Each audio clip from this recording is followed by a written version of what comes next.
வாரம் வெளியிடணும்னா ஒரு பகுதியை நம்ம வாசித்து அதை நம்ம தியானித்து அதில் இருக்கிற அர்த்தங்களும் அதில் இருக்கிற விளக்கங்களும் நம்ம தெரிந்து கொள்ள தேவன் நமக்கு கொடுத்த நல்ல வாய்ப்பு லாக்கியம்.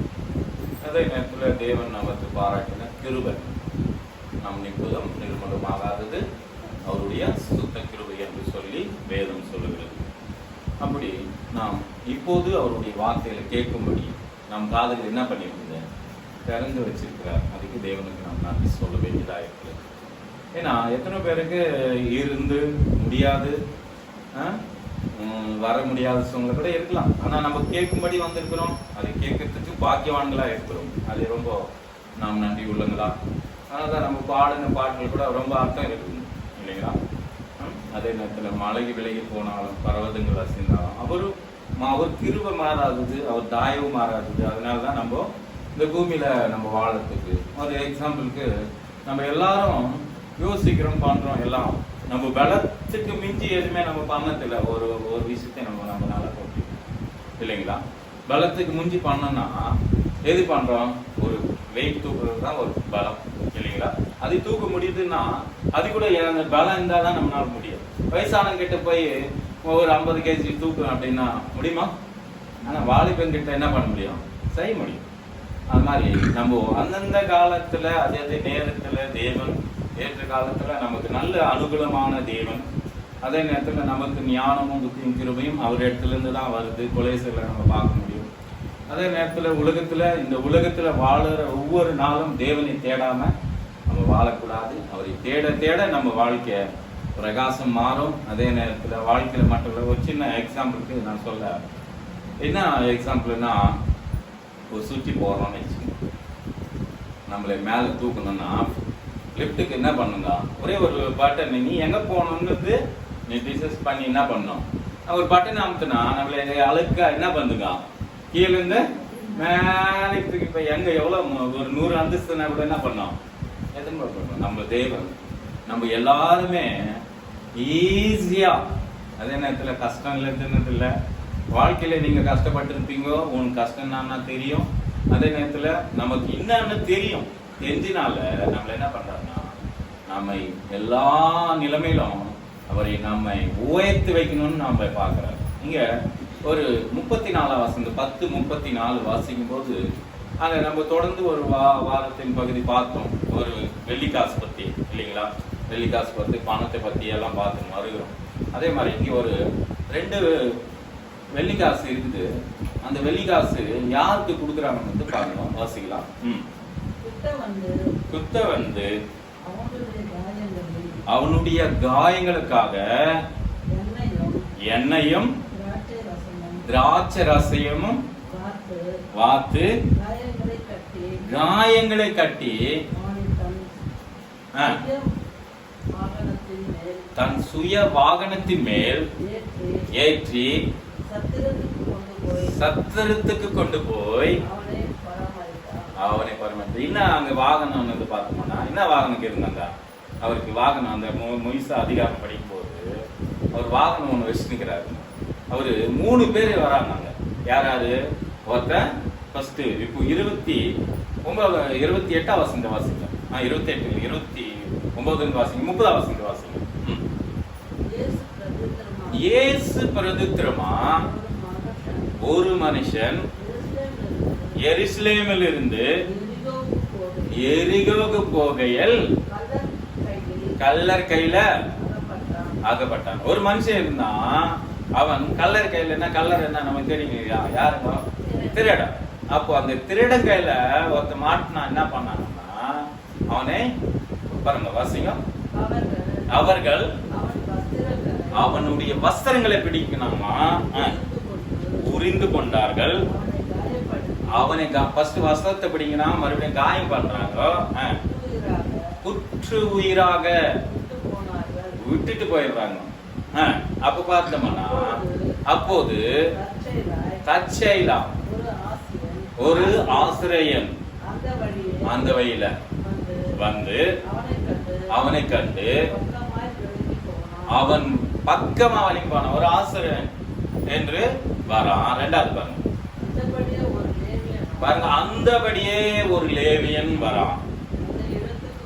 அந்த இடத்துக்கு வந்து அவனை கண்டு அவனும் என்ன பண்றாங்க, இப்போ ஒரு மனுஷன் அடிபட்டு இருக்கிறான், உதப்பட்டு இருக்கிறான், குத்து உயிரா இருக்கிறான், உயிர் போற நிலைமையில இருக்கிறான். அவனுக்கு சகாயம் பண்ணுமா சகாயம் பண்ணக்கூடாது? நம்ம கூட எக்ஸாம்பிள் நினைக்கிறோம், ரோட்ல யாரோ ஒருத்தர் போயினேக்கிறான், ஏதோ ஒரு ஆக்சிடென்ட் ஆயிடுச்சு, நம்ம மனசெல்லாம் என்ன ஆகுதுங்க, என்ன ஆயிடுச்சோ இல்லை ஏதாயிடுச்சோ, இருக்கிறாரோ போயிட்டாரோ தெரியல அப்படின்ட்டு நம்ம என்ன பண்றோம்னா போய் பாக்குறீங்க, நம்ம பலமான அடியா அப்படின்னு கேட்கிறோம், இல்லைன்னா லேசான அடியான்னு கேட்கிறோம், இல்லை கிட்ட போய் நம்ம பாக்குறோம். பார்த்துட்டு என்ன பண்றோம், நல்லா இருந்தா ஐயோ நம்ம தேவனுக்குள்ள இருக்கிறவங்க நம்ம என்ன நினைப்போம், தேவனே அதனால இன்னும் கொஞ்சம் காப்பாற்றணும். மற்றவங்க என்ன நினைப்பாங்களோ, எல்லாருக்கும் ஒரு மனசு இருக்குதுங்க. இந்த உலகத்தில் பிறந்த ஒவ்வொரு மனுஷனுக்கும் ஒவ்வொரு மனசு இருக்குது. என்ன மனசு கேட்கலாம், எப்படியா பட்டங்கோ என்ன ஆகணும், காப்பாற்று பண்ணணும் வேண்டிக்கிறாங்க. இந்துவோ முஸ்லீமோ கிறிஸ்டினோன்னு தெரியலைங்க, ஆனா எல்லாரும் ஒரே ரத்தத்தினால நம்ம மீட்கப்பட்டோம். எல்லாரும் மனுஷர் எல்லாரும் கூட அவருடைய ஆதாமுடைய ரத்தத்தினால தான் நம்ம என்ன பண்ணிருக்கிறோம், உயிர் பெற்று இருக்கிறோம். அந்த ஒரே மனுஷனால இந்த உலகத்துக்கு என்ன பாவம் நீ வந்தது, அந்த ஒரு இயேசு கிறிஸ்துவினால எல்லாருக்கும் என்ன ஆச்சுங்க, ஜீவன் வந்தது என்று வேதம் நமக்கு அருமையா போதிக்கிறது. பாருங்க யோசிக்கலாம். அந்த 3 பேர்ல லேவியன் ஒருத்தன், இன்னொருத்தன் ஃபர்ஸ்ட் என்ன வர ஆசாரியன், ஃபர்ஸ்ட் ஆசாரியன், லேவியன், இன்னொருத்தன் சமாரியன். இந்த 3 பேர்ல யாரு இங்க இயேசு கேக்குறாருங்க, இந்த 3 பேர்ல எப்படியா பட்டங்கோ அப்படின்னு சொல்லும் போது அங்க என்ன சொல்றாருன்னா, அந்த 3 பேருங்க ஒதுங்கி போனவங்களே பத்தி எதனா பேச முடியுதான்னு பார்த்தோம்னா அவங்கள பத்தி யாரும் பேசல. ஆனா கீழே வாசிங்க, இந்த சமாரியன் ஒருவன் வந்து பிரயாணமா போயின்னுக்கிறாங்க.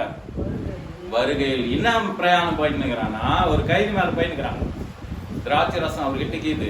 அதே நேரத்துல அவர்கிட்ட என்ன இருக்குதுங்க, இன்னும் பார்க்கணும்னா என்ன இருக்குதுங்க, எண்ணெய் இருக்குது, எண்ணெய் இருக்குது, திராட்சை ரசம் அவர் கையில் இருக்குது. அது மட்டுமல்ல, அவர் என்ன பண்றாரு, தன் வாகனத்துல என்ன பண்றாங்க, அவர் ஏற்றி கொண்டு அந்த கொலை உயிர் போற நிலைமையில இருக்குது பாருங்க, அவர் ஏத்துக்குன்னு என்ன பண்றாருன்னா அங்க எண்ணெயும் பூசி பாருங்க வாசிங்க, அவனை கண்டு மனதுருகி. இதுதான் நமக்கு நம் தேவன் பத்தி நம்ம யோசிக்கும் போது, நம் தேவன் எப்படியாப்பட்டவரா இருக்காருன்னா, இந்த ஏன் இவனுக்கு மட்டும் இந்த சமரையனுக்கு மட்டும் மனதுருகணும் அப்படின்னதுன்னா, அவனுக்குள்ள ஈவு இறக்கம் இருக்கிறதுனால தான் என்ன பண்றாருன்னா மனதுருகி. நம் தேவன் பத்தி கூட நம்ம சொல்ல முடியும், அவர் மனதுருகி என்ன பண்ணாராம், வியாதிஸ்தைகளை குணமாக்கினார் என்று வேதம் சொல்லுகிறது. அவர் மனதுருகி பட்டினேக்கிறாங்க, 3 நாளா என்ன இருக்கிறாங்களோ அங்க பசி பட்டினி ஆகிறாங்க, இல்லை எப்படி அவங்களை அனுப்பிச்சிருது அப்படின்ட்டு மனதுருகி நீங்களே என்ன பண்ணுங்க சாப்பாடு கொடுங்கன்னு சொல்றாரு. அப்போ அந்த மனதுருக்கம் நமக்குள்ள கூட இருக்க வேண்டியதா இருக்கு. எப்படியா பட்டங்களுக்கு மனதுருக்கம், அதுதான் நீ மனதுருக்கம் தெய்வமே அப்படின்னு கூட நம்ம பாடல கூட நம்ம பார்க்க முடியும்.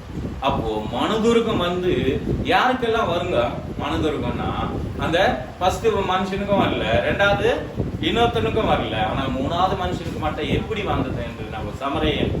அப்போ சமரையன்னா யூதர்களே என்ன பண்ண முடியாது, நம்ம சமரைய ஸ்திரியை பத்தி நம்ம கவனிச்சோம்னா அந்த 12 மணிக்கு என்ன பண்ணுங்க, அந்த தண்ணி எடுக்கிறதுக்கு இவங்களுக்கும் அவங்களுக்கு என்ன பண்ண முடியாது, ஒரு ஒப்பந்தம் இல்ல, ஒரு தான ஒத்துமை இல்ல. நீ நீ என்ன பண்ற, என்கிட்ட நீ யூதனா இருந்து என்கிட்ட சமரியனா இருக்கிற என்கிட்ட தண்ணி கேட்கலாமா அப்படின்னு சொல்றது காரியம் நம்ம பார்க்க முடியும். யோவான் 4 அதிகாரத்துல அது வரும். அப்ப பார்க்கும்போது எதுக்காக இது சொல்றாருன்னா மனதுருக்கம். அந்த மனதுருக்கம் வந்து இந்த உலகத்துல யாருக்கெல்லாம் வர வேண்டியதுன்னா, பொதுவா எல்லாருக்கும் இருக்குதான்னு பார்த்தோம்னா எல்லாருக்கும் இருக்குது, அதை சேர்த்துக்கு நம்ம முயற்சி பண்ண வேண்டியதா இருக்குது. அந்த மனதுருக்கம் வந்து எல்லாருக்குள்ள இருக்குதுங்க, அது மறைஞ்சு இருக்குதா நான் பார்த்தோம்னா எல்லாரும் சொல்லுவாங்க, ஒரு சிலர் என் பய முகத்தை நான் காட்டினா எப்படி இருக்கான், ரொம்ப பயங்கரமா இருக்கும், டெரரா இருக்கும் அப்படி இப்படின்னு சொல்லுவாங்க. ஆனா உண்மையில எல்லா மனுஷனுக்குள்ள தாம் சாயலா தேவன் என்ன பண்ணாருங்களா, மனுஷனை சிருஷ்டித்தாருங்க. அப்போ அந்த சிருஷ்டி வந்து அவர் பண்ணது மட்டும் இல்ல, அந்த மனுஷ கூட தேவன் நமக்குள்ளே வச்சிருக்கிறாருங்க. அது எல்லாரும் யாரா காயப்பட்டு அடிபடும் போது அந்த ரத்தத்தை பார்க்கும் போது நமக்குள்ள ஒரு மனதுருக்கம் வந்து பாருங்க. அப்படி இவருக்குள்ள வந்து அந்த 2 மனுஷனுக்கு மட்டும் ஏன் வரலன்னா, 3 பேர்ல இந்த சமரையனுக்கு மட்டும் நல்ல மனசு வருது. அதே நேரத்துல அந்த எண்ணெய் என்ன பண்றாருன்னா அவருக்கு பூசுறாங்க. உடனே அவருக்கு திராட்சை ரசம் கொடுக்குறாங்க. கொடுத்தது மட்டும் இல்ல, தனக்குள்ள இருக்கிறதான உதவி பண்ற மனசு. அதே நேரத்துல அந்த கைதி மேல ஏத்திக்கின்னு அப்புறம் எங்க போறாருங்க, ஒரு பாருங்க சத்திரக்காரன் கிட்ட போறாரு. பாருங்க, வாசிக்கலாம் தமிழ்ல. மறுநாளிலே தாம் புறப்படும் போது 2 பணத்தை எடுத்து சத்திரத்தான் கையில கொடுத்து இவனை விசாரித்துக்கொள்.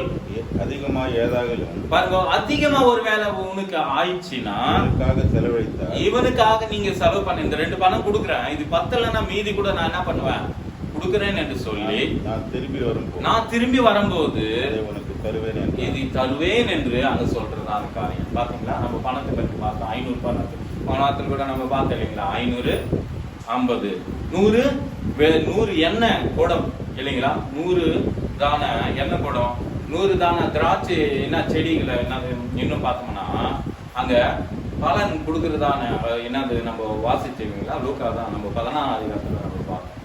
அப்ப பார்க்கும்போது ஒரு எஜமானுக்கு தான், அந்த எஜமானுக்கு யார் இருந்தாங்க, உக்ரானக்காரன் இருந்தான். அந்த உக்ரானக்காரன் நல்லவனா பார்த்தோம்னா தன் பணத்தை எஜமானு கண்டு என்ன பண்ணாருங்க, அவர் வேலை விட்டு இருக்கும்போது எங்க இந்த வேலை வித்துட்டா நான் என்ன பண்ண மாட்டேன், எனக்கு நான் போய் பிச்சை எடுத்து சாப்பிடணும்னா எனக்கு அசிங்கமாகுது. அதே நேரத்துல கொத்தி நான் சாப்பிடணும்னா எனக்கும் என்ன இல்ல, பலம் இல்லை என்று அவர் சொல்கிறதான காரியத்தை நம்ம பார்த்து இந்த நேரத்துல பார்க்கும்போது 2 வெள்ளி காசு என்ன பண்றாருன்னா இவரு அங்க கொடுக்குறாருங்க. யாருக்கிட்ட கொடுக்குறாருன்னா அந்த சத்திரக்காரங்க எடுத்து கொடுக்குறாரு. நான் திரும்ப வருவேன், நான் வந்து கூட ஒருவேளை உனக்கு அதிகமா நான் என்ன பண்ண போறேன் உனக்கு கொடுக்குறேன். நம்ம வாழ்க்கையில கூட நாம் அதிகம் கேளுங்கள் கொடுக்கப்படும், தட்டுங்கள் திறக்கப்படும், தேடுங்கள் கண்டறிவீர்கள் என்று நம்ம வேதத்துல 7:7 நம்ம மத்தியில பார்க்க முடியும்.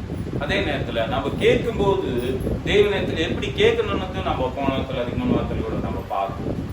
அப்ப பார்க்கும்போது இங்க எதுக்காக சொல்றாருன்னா இன்னொரு விஷயத்தை கூட நம்ம பார்க்க முடியும். பாருங்க, லூக்கா 16:15 வாசிங்க.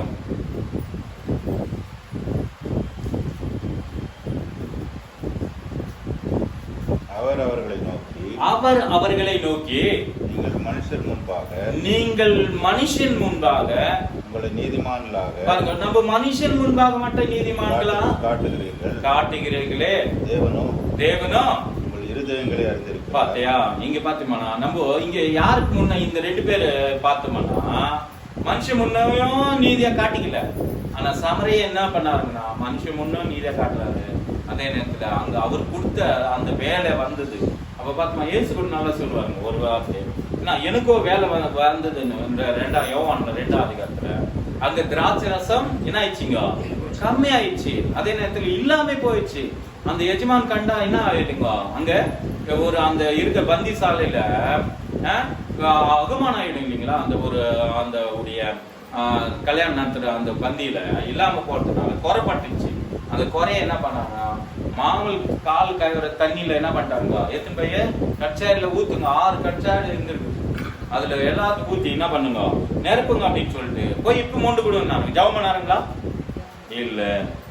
நம்ம கூட ஒரு சில நேரத்துல நம்ம வாயில தேவன் அவருடைய வல்லமையான வார்த்தை வச்சிருக்கிறார். நம்ம கூட சொல்லதெல்லாம் நடக்கும். சொன்னாங்க எனக்கே தெரியாத விஷயம், நீங்க எது சொன்னாலும் நடக்குதுங்கிறத நீங்க வாய் தெரிஞ்சு ஜாஸ்தி பேசாதீங்க.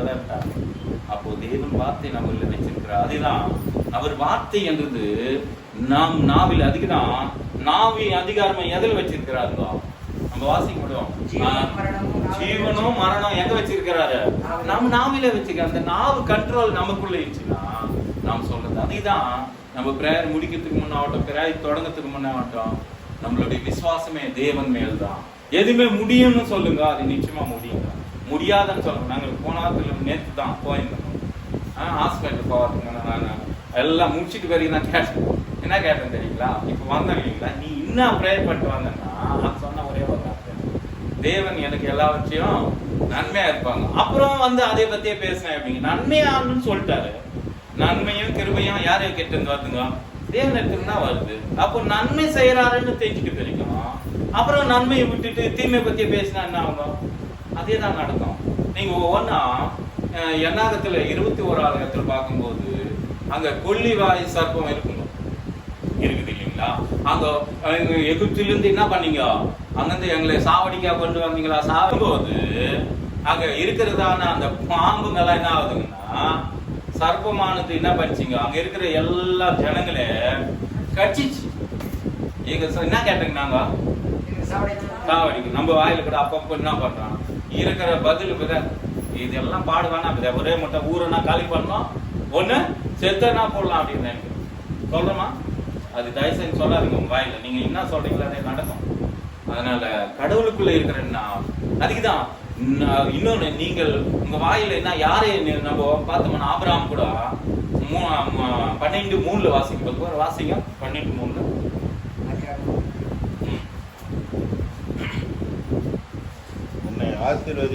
பாருங்க, உன்னை ஆசீர்வதிக்கவே ஆசீர்வதிப்பேன், உன்னை சபிக்கிறவனை சபிப்பேன். நம்ம வாயில இருந்தாங்க வருகிறது. அப்போ நம்ம வாயிலிருந்து எது பேச, அதுதான் இந்த வாயானது. இன்னும் பார்த்தோம்னா ரொம்ப முக்கியமானது. இந்த வாய் அதுக்கு நான் இன்னும் பெரிய நல்ல ஒரு வார்த்தை சொல்றாங்க. வாய் நல்லதா இருந்தா என்ன பண்ணுங்க? ஊரு நல்லதுன்னு வாங்க. அப்போ ஊரு நல்லதா இருந்தா நாடு கூட என்ன ஆயிடுங்க? நல்லா இருக்கு. இந்த ஒரு நாவில தெய்வம் என்ன பண்ணிட்டாரு? ஜீவனும் மரணம் மட்டும் இல்லைங்க, வாழ்க்கையே இதுல அடக்கி வச்சிட்டாங்க. இதை நம்ம புரிஞ்சு கொள்ள வேண்டியதா இருக்கு. குடும்பத்துல நம்ம பிள்ளைங்களை தரித்திரம் என்ன சொல்றேன்னா, நீ எதுக்கும் உதக மாட்ட, நீ இவ்வளவுதான் இப்படின்ற பேசிங்கெல்லாம் கொஞ்சம் நம்ம விடும்போது எனக்கும் தெரியாதுங்க. ஆனா நம்ம கற்றுக்கொள்ளும் போது, நம்ம சொல்லும் போது, வேதத்தை அதிகமா புரியும் போது, வேதத்தை படிக்கும் போது நம்ம காட்டில நமக்கு அதிகமா போதிக்கிறவங்க யாரோ ஒருத்தர் நமக்கு இருப்பாங்க. நீங்க வேணா நம்ம யூடியூப் சேனல் நீங்க பார்க்கும்போது ஒவ்வொரு வார்த்தைகளும் நம்ம இதுக்கு முன்ன பேசுறதுக்கும் இப்ப பேசுறதுக்கும் எவ்வளவு வித்தியாசம் நமக்கு தேவன் வச்சிருக்கிறார். காரணம் பாருங்க, உன்னை ஆசீர்வதிக்கிறீங்களா என்ன பண்ணுவேன்? ஆசீர்வதிப்பேன். உன்னை சபிக்கிறீங்களே அது மனுஷனா யாருங்க? மனுஷனே சொல்ல சொன்னாரா இல்ல தேவன் சொன்னாரு? தேவன் தான் சொல்றாருங்க. ஆனா மனுஷன் சொல்றானா இல்ல வேற தேவனே சொல்றாரான்னு பார்த்தோம்னா மனுஷன் தான் சொல்றான். அப்போ நம்ம வாயிலிருந்து நம்ம பிள்ளைங்களை நீ கூடான அதுல 24 வாசிக்கலாம் பாருங்க. அங்க ரெபேக்கா பத்தி ஒரு வசனத்தை வரும். 24 அதிகாரம் ஆதியாகமம் 24:39 என்ன பண்ணுவோம்? 39 இல்ல 42 என்ன பண்ணுவோம்? கோடா கோடியா நீ வலிகி பெருகுவ அப்படின்னு அவங்க வாய்த்துறாங்க. யாரவே? ரெபேக்காவை. யார் வாய்க்கிறாங்கன்னா பாருங்க, ஒரு வசனம் நம்ம சொல்லலாம். ஆதியாகமம்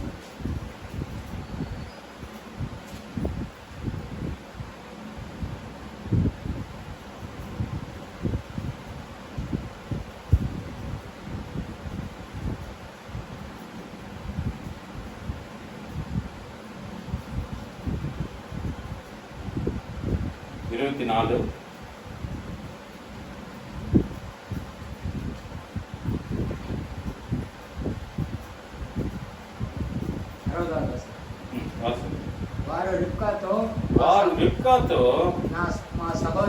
మా సహోదరి నీవు వేలకు తల్లినగుదువు. పారుంగ వేలకు నువ్వు తల్లిలగుదువు.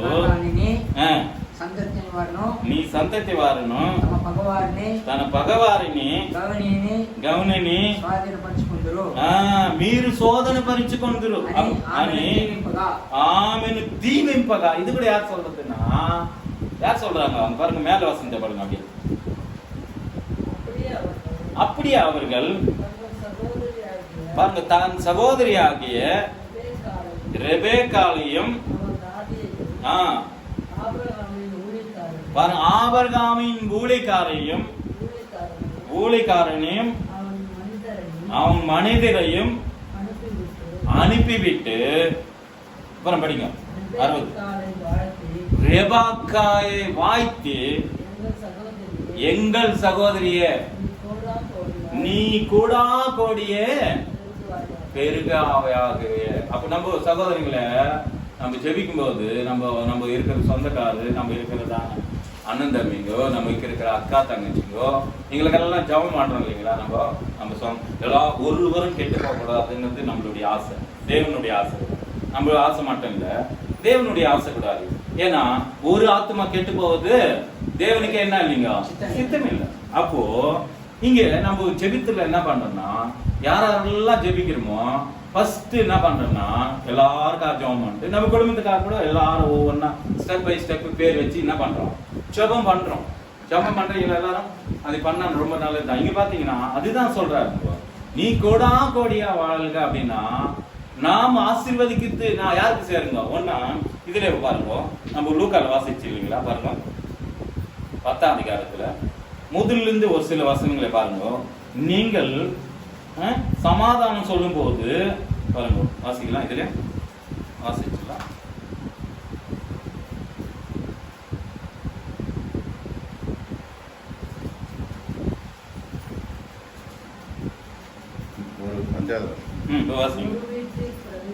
ஒரு வீட்டில் பிரவேசித்த போது இந்த வீட்டுக்கு சமாதானம் உண்டாவதாக என்று முதலாவது சொல்லணுமா. பாத்தீங்களா, எந்த வீட்டுல போனாலும் நம்ம என்ன பண்ணோம், சமாதானம் இருக்கட்டும். ஒருவேளை அங்க சமாதானத்துக்கு காரண கூறி இருந்தாலும் அவங்களுக்கு சமாதானம் ஏத்துக்குவாங்க. கேள திரும்ப சமாதானம் ஒருவேளை அந்த பாத்திரம்னா இருந்தா நீங்கள் பூரின சமாதானம் நம்ம சொன்னோம் இல்லைங்களா. இப்போ சமாதானம் இருப்பதாக யாருங்க தேவன் உங்களுக்கு சமாதானம் சொல்லுவாருங்களா? இல்லைங்க, வேதத்தை கொடுத்துக்கிறாரு, படிக்க சொல்லிக்கிறாரு. நாம் இதை சற்று யோசனை பண்ணி நம் வாயிலிருந்து தான் நம்ம சொல்லணும். ஏன் சொல்லணும்னா நமக்கு சமாதானம் வேணும்னா நாங்க என்ன சொல்லணுங்க, நம்ம வாய் தார்ந்து நாம் சமாதானமா வாய்வேன், நிம்மதியா வாய்வேன், நிரந்தரமா நான் இருப்பேன், எனக்கு எதுவுமே வராது, இயேசு நாமத்துல எனக்கு எல்லாம் பலன் இருக்குது. அங்க முதல வாசிங்க அதிகாரம் எங்கிருந்து கொடுக்கிறாரு பாருங்க, எவ்வளவு பேருக்கு கொடுக்கிறாருன்னு. அந்த முதல்ல 10ஆம் அதிகாரம் 1ஆம் வசனத்தை வாசிங்க, எத்தனை பேருக்கு கொடுக்கிறாருன்னு. இவளுக்கு பின்னு கர்த்தர் 70 பேரை நியமிச்சாருங்களாம். அவருக்கு சீசருக்கு எத்தனை பேர் இருக்கிறாங்க? ஃபர்ஸ்ட் 12 பேரு. அந்த 12 பேரு எவ்வளவு பேர் ஆகிக்கிறாங்க? இப்போ 70 பேர் ஆகிக்கிறாங்க. 70 பேர் ஆண்டு மட்டும் இல்ல, அவங்க என்ன பண்றாங்கன்னு பாருங்க. கீழே வாசிங்க பாருங்க. சாம் போகும் சகலம் பட்டணத்திலையும் இடங்களுக்கும் அவர்களை தமக்கு முன்னே பாருங்க 2 பேர் அனுப்புறாங்க. ஏன் 2 பேர் அனுப்பணும்? புரியுதுங்களா உங்களுக்கு? நான் அதுக்கு முன்ன கூட நம்ம வாசிச்சோம், நீங்கள் இந்த பூமியிலே 2 பேர் ஒருமனப்பட்டு ஜெபிக்கும் போது, நம்ம மார்க் 11ஆம் அதிகாரத்துல 25ஆம் வசனமா 26ஆம் வசனமா, நீங்கள் வேண்டிக் கொள்ளது நீங்க என்ன பண்ணுமா, பெற்றுக்கொள்ளவே என்று பாருங்க. வாசிக்கலாம், மார்க்ல எடுத்துடலாம், வசனத்தோடு பார்க்கலாம் பாருங்க. 24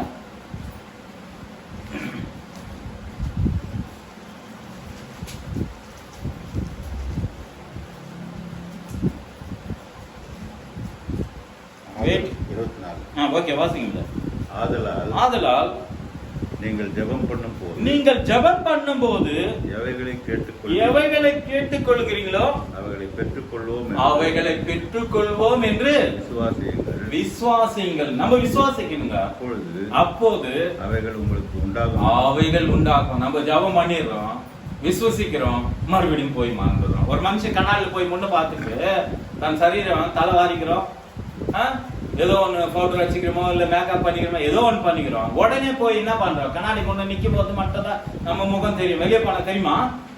தெரியாது. திரும்ப என்ன பண்றோம், அதை மறந்து போகிற போல நம்ம என்ன பண்றோம், ஜபம் பண்ணிடுறோம், திரும்ப என்ன பண்ணதில்ல, அதை பத்தி நம்ம யோசிக்கிறதே இல்லை. தேவன் கொடுத்தாரா கொடுக்கலையானது தெரியாது, கேட்டது நம்ம பெற்றுக்கொள்ளுகிற வரைக்கும் என்ன பண்ணணுமா. அதுக்குதான் அங்க பார்த்தோம்னா, இன்று நீ ஒரு வார்த்தை சொல்லும், என் வேலைக்காரன் என்ன ஆவான், அவர் வார்த்தையில் தான் வல்லமை இருக்கு. அந்த வார்த்தையானது உனக்குள்ள வாசமா இருக்கிறது, அது மாம்சமாயி நமக்குள்ள என்ன இருக்குதுங்க. 1 யோவான் 12 வாசிக்கும் போது அது மாம்சமாயி இருந்து நமக்குள்ள என்ன பண்ணுங்க, வாசம் பண்ணுது. நமக்குள்ள தேவன் இருக்கிறாருங்க. அந்த தேவனை தான் நம்ம அறிந்து கொள்ள இருக்கிறோம். ஒன்றானவை தேவனாக அவரையும் அவர் அனுப்பின இயேசு கிறிஸ்துவே அறிவதே நித்திய ஜீவன். அந்த ஜீவனுக்குள்ளதான் அங்க மேல நம்ம இப்ப வாசிச்சோம் இல்லைங்களா. அங்க ஒரு நல்ல போதுகிறே, நீ எப்படி நான் என்ன பண்ண நித்திய ஜீவன் பெறத்துக்கு நான் என்ன பண்ணணும் அப்படின்னா, அது கீழே வாசிங்க பாருங்க, 27 இருந்து வாசிங்க. அதுல பாருங்க, అది చూడాలి ములు అతడు దేవుడైన ప్రభువును నీ దేవుడైన ప్రభును నీ పూర్ణ హృదయముతోను నీ పూర్ణ హృదయముతోను నీ పూర్ణ మనసుతోను నీ పూర్ణ మనసుతోను నీ పూర్ణ శక్తితోను నీ పూర్ణ శక్తితోను నీ పూర్ణ వివేకముతోను నీ పూర్ణ వివేకముతోను ప్రేమింపవలెనని నిన్ను వలె నీ పొరుగువాన్ని ప్రేమింపవలెనని ராயபடி ఉన్నது என்னனோ பாத்தீங்களா உன்னை போல பிறனை நேசி என்று யார் இது யார் சொல்லுதுங்க அந்த வாலிபனாக இருக்கிறவன் ஒருத்தன் வந்து சொல்றான் அவன் எப்பவுமே இந்த சிறு முதல் கொண்டு நான் என்ன பண்ணிருக்கிறேன் இந்த பிரமாணங்கள் எல்லாம் எனக்கு தெரியும் அப்படின்னு சொல்லும் போது இதுல உனக்கு ஒரு பறக்குதுப்பா அப்படின்னா 2 பிரமாணம் தான் இல்லைங்களா இயேசு வந்து என்ன பண்ணாருங்க பிரமாணத்தை மாத்தி உன்னை போய் உன் தேவனா கர்த்தரை நீ முதல்ல என்ன பண்ணோம் ஆராதனை பண்ணோம் 2வது என்ன பண்ணோம் நம்மளே போல பிறநேசி இந்த 2 கட்டளை தவிர வேற எந்த கட்டளை கொடுக்கல இதே நம்ம என்ன செய்ய முடியும் 10 கட்டளை எவ்வளவு பிரமாணமா கஷ்டமானது அது முடியாத என்னது அது என்ன சொல்றது வந்த உடனே சொல்லுங்க பாத்தீங்களா ஆதியாகமும் யாத்திராகமும் லேவியாகம் என்ன ஆகும் இதை படிக்கும் போது நமக்கு என்ன புரியும் நம்ம பாவங்களை குறித்து நல்ல உணர்த்துது அதே நேரத்துல ஒரு கண்ணாடியில போய் பார்த்தோம்னா நம்மளுடைய உருவம் எப்படி இருக்குதுன்னு நம்ம மூக்கு சொட்டை என்ன தெரியுங்க சொட்டையாதான் தெரியும் தலை சொட்டையா இன்னைக்கு ஒரு வீடியோல பார்த்தேன் பாதி தலை என்ன ஆயிட்டு இருக்குது சொட்டாயி போய்க்குது ஆனா உயிரோட இருக்கிறாங்க தேவனுடைய கிருபை பாதி அப்படியே பாதி தலை அப்படியே சொட்டை மாதிரி ஆயிட்டு உள்ள பொக்க மாதிரி வேர்ட்ஸ் மாதிரி ஆயிட்டு பார்க்கும்போது தேவன் இப்படி எல்லாம் காப்பாத்தின்னு வராருன்னு பாருங்க அவனும் உயிரோட இருக்கணும்னு அவருடைய ஆசை எல்லாரும் மேல தேவன் எல்லாரும் மேல அன்பு உள்ளவரா தேவன் இருக்கு அதனால்தான் உன்னை போல பிறனை நேசி அப்போ பாத்தீங்களா பிரமாணத்தில் முதல் பிரமாணம் உன் தேவனா கர்த்தரே நீ ஆராதனை செய்யணும் முதல்ல 2வது உன்னை போல பிறனை நேசி இங்க என்ன பண்ணான்னா அந்த 3 பேர்ல ஒருவன் மட்டும் என்ன பண்ணான் சமரியன் நேசிச்சாங்க அதனால்தான் அவனுக்கு நீ இப்படி போய் செய்யன்றது அந்த வாலிபன் சொல்லும் போது அவன் ஐஸ்வர்யனா இருந்ததுனால என்ன பண்ணான் விட்டு போயிட்டான் ஆனா நாம விட்டு போறவங்களா இருக்கணுமா விட்டு போறவங்க இல்லைங்க அவள் உறுதியா பிடிக்கிறவங்க தான் நீ என்ன நடக்கட்டும் ஏதானா நடக்கட்டும் என் வாழ்க்கையில இயேசுதான் எனக்கு இல்லைங்களா வாழ்வோ சாவோ அன்பு விட்டு என்னை பெரியத்தக்கவன் யார் பவுல் சொல்றாரு நாம் கூட சொல்லவங்களா இருக்கணும் என்னன்னா நடக்கட்டும் அவர் தான் உண்மையான தேவன் இந்த உலகத்துல வேற எந்த தெய்வம் உண்மையானது இல்லை கல்லு மண்ணு கொடி மரம் எல்லாம் படைச்சாருங்க அது எல்லாம் மனுஷன் தனக்கென்றது உருவாக்கி வச்சுக்கணும் அவனே சொந்தமாச்சு ஆனா தேவனை யாரை படிக்க முடியுமா அவர் படிச்சு படிப்புல எல்லாமே பார்க்க மாட்டான் 19வது அதிகாரம் பார்க்க முடியும் நீ சங்கீதத்துல அவர் குறித்து எல்லா விவரமா நமக்கு சொல்லுதான காரியம் அதே நேரத்துல அவர் பண்ண படிப்புல எல்லாத்தையும் அருமையா படிச்சாருங்க நம்ம ஆதியாகமம் 1-2 படிக்கும் போது என்ன ஆகுதுங்க நமக்கு அவர் சுஷ்டி பண்ணது எல்லாம் ஞாபகம் வருது இப்படி எல்லாம் படிச்சாருங்க இப்படி எல்லாம் இருக்கணும்னு படிச்சாருங்க ஆனா மனுஷனை எவ்வளவு அன்பு நேசிச்சாருன்னா அங்க பார்த்தோம்னா அங்க ஏதேன் தோட்டத்துல தேவன் என்ன பண்ணாருங்க அங்க தொடுத்து விருந்தான காரியத்தை நம்ம பார்க்க முடியும் தப்பு பண்ணும்போது தேவனுக்கு கோபம் வரும் மனுஷனுக்கும் கோபம் வரும் எல்லாருக்கும் கோபம் வருது அது தேவனுக்கு கோபம் வர்றதுனால தேவன் போலதான் நம்ம படிச்சாருங்களா அப்ப கோபம் இல்லைன்னா ஒரு ரோபோக்கு கோபம் வருமா அது மிஷின் அதுக்கு என்ன ஆகுதுங்க கோபம் இருக்காது பாசம் இருக்காது அதே நேரத்துல எப்படி கண்ட்ரோல் பண்ணணும்னு தெரியாது நீ என்ன செட் பண்ணி வைக்கிறியோ அதுபடி செய்யும் 100 வருஷத்துக்கு இருக்கும் கரெக்ட் தான் அதுக்கு சாப்பாடு மாதிரி கரெக்ட்ல வச்சுட்டா போதும் அது என்ன பண்ணுங்க அது ஆட்டோமேட்டிக்கா என்ன வேலைன்னா செய்யும் இல்லைங்களா இப்ப நம்ம டெக்னாலஜி பார்க்கும்போது இவ்வளவு டெக்னாலஜி தேவன் ரொம்ப நல்லவராக்கிறாருங்க அதுக்குதான் நம்ம பார்க்கும்போது நாம் வேலையே செய்யாம நம்ம உக்காந்துன்னு ஆப்ரேட் பண்றோம் டிவி ஆப்ரேட் பண்றோம் செல் ஆப்ரேட் பண்றோம் ஒரு காலத்துல எல்லாம் ஏந்து நிமிந்து பண்ற காலெல்லாம் போச்சு இப்போ எல்லாம் எல்லாம் இல்லைங்களா இப்ப பார்த்தோம்னா மிக்சியில போய் நீங்க இப்போ மிக்சி இருக்குது இன்னும் போய் கூட அரைய அப்படின்னா ஏன்னா போமா மிக்சி போட்ட ஒரு 2 நிமிஷம் ஆகுது விட்டு நான் போய் என்னது ரோல் எடுத்துக்கின்னு கொஞ்சம் ஒருத்தர் தள்ளிக்கின்னு ஒருத்தர் அரைச்சிக்கின்னு இதெல்லாம் தேவையா எனக்கு ஈஸியா இருக்குதா கஷ்டமா வேணுன்றீங்களா நீங்க கஷ்டமா வேணுன்றீங்களா கஷ்டப்பட்டு போங்க அப்படின்னு விட்டுறாரு ஆயிடுச்சு 2 நிமிஷம் நான் வீட்டுக்கு போகாத மாதிரி 2 நிமிஷத்துல முடியும்பா என்னால முடியும் அப்படின்னு சொல்ற அளவுக்கு டெக்னாலஜி வந்து இன்னும் சுலபமா இன்னும் பார்த்தோம்னா அது மட்டும் இல்லைங்க நம்ம எதுவுமே பார்த்தல எல்லாமே ஒரு ஐடி எடுத்துன்னு போய் ஒரு இதில் போட்டா எல்லாமே மிக்ஸ் பண்ணி நீ சாப்பிடுறது ஒண்டி தான் மிச்சம் எல்லாம் சுத்தி ஒரு பாக்ஸ் மாதிரி இருக்குதுங்க. அதே நெருப்பு வருது, என்ன பண்ணுறது, கபகபன்னு சுத்தி அப்படி கொட்டி எடுத்துன்னு வந்து வைக்குதுங்க. நம்ம சாப்பிடலாம் ஈஸி. எவ்வளவு